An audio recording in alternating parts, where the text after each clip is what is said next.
Do you know that over 95% of businesses run by Christians are owned by them?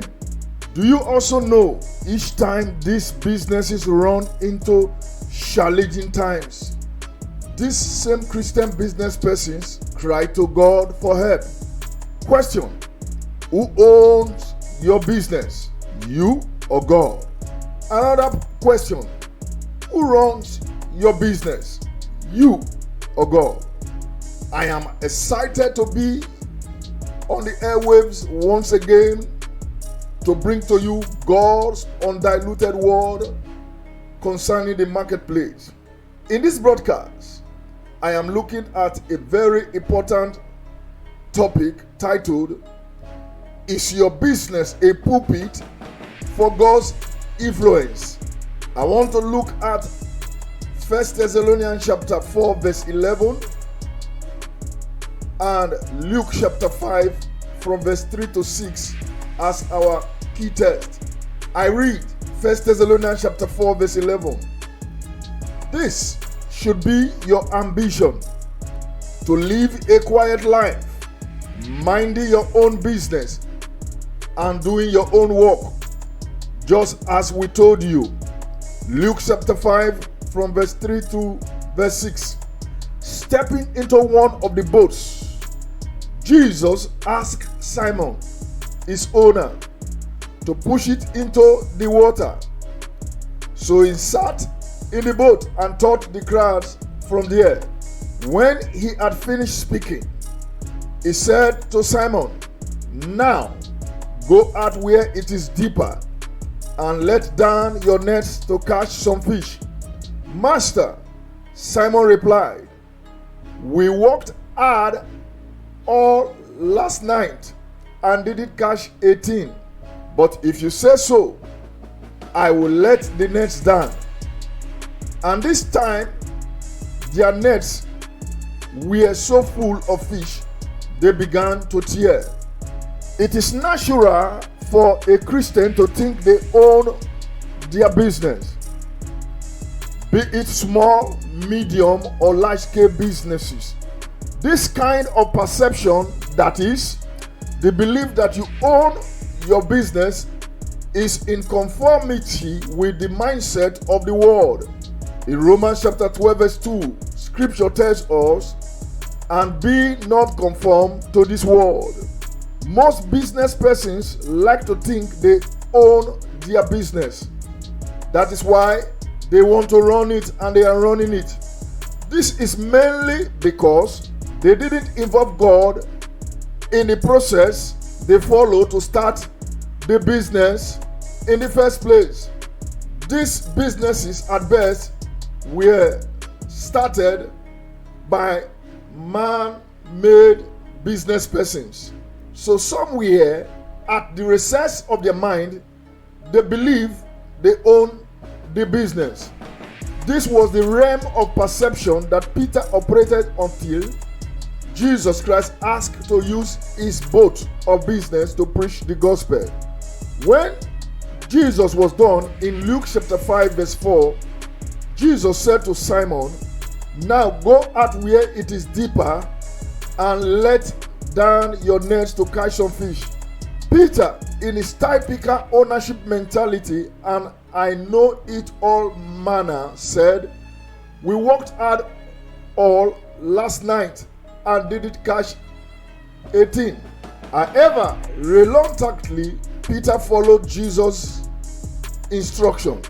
For the first time in his life and business, Peter had a first-hand encounter with the ultimate resource creator and controller of the earth, sea, and the air.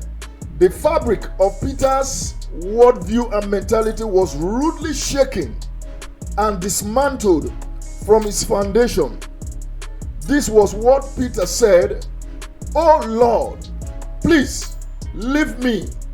I am too much of a sinner to be around you." Let me ask you the million-dollar question. Why do business people think and believe they own their businesses? So they find it extremely difficult, like the rich young man, to surrender their businesses to God.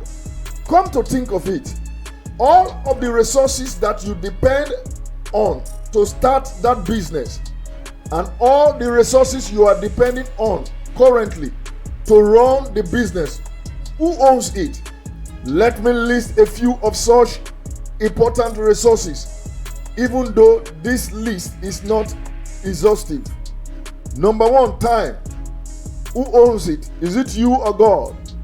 Number 2, life. Are you the owner or it belongs to God? Number 3, sound health. Are you the owner or it belongs to God? Number 4, money. That is finance. Who owns it? Is it you or God? Number 5, contacts. That is connections. All of the connections you have in the business that you are organizing. Is it you or God? Number 6, specialized skills, either acquired, learned, or inherited. Are you the owner or God? Number 7, wisdom, understanding, and knowledge that you deploy for your business. Are you the owner or God? Number 8, peace. That is talking about peace of mind and all dimensions of peace. Are you the owner or it belongs to God? Number 9, customers. All of the clients you have in your business. Are you the owner or God? Number 10, partners. Are you the owner or they belong to God? Let me share these 2 very powerful but contrasting scriptures with you to buttress my point. In Ecclesiastes chapter 5 verse 19, as for every man to whom God has given riches and wealth and given him power to eat of it, to receive his heritage and rejoice in his labor, this is the gift of God. Ecclesiastes chapter 6 verse 2, a man to whom God has given riches and wealth and honor, so that he lacks nothing for himself of all he desires, yet God does not give him power to eat of it, but a foreigner consumes it.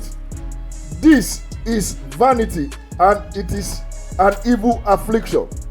These 2 scriptures capture the experience of the Christian business person who have covenanted his business as a platform to Jesus Christ, and the one who hasn't. As I conclude, the business or businesses you run right now in the marketplace, who owns it? You or God? If it is you, you can continue to run it the way you are doing. But if you believe it is God, then it is my counsel to you, Christian business owner, to consider very urgently to dedicate and devote and covenant your business as a platform to God in the marketplace. Now listen to me. Don't be quick to answer. I will do 2 new videos very soon titled 7 signs you own your business and 5 signs God owns your business. God needs your business in these last days as platforms and pulpit to pull people out of the pits of poverty, debt, despair, discontentment, distress, pain, sin, and damnation. These are the basic reasons why God needs your business. God needs your business to take new territories for his kingdom, to act as his conduit, to channel uncommon dimensions of influence, to reshape global standard of righteous living, to sponsor and promote new technological advancements, to disrupt and dismantle satanic platforms that have enslaved millions with false power and to pave the way for Christ's second coming. This is the big picture agenda of God for the marketplace. Until I meet you in the next broadcast, where I'll be coming across to you with the new videos I have announced.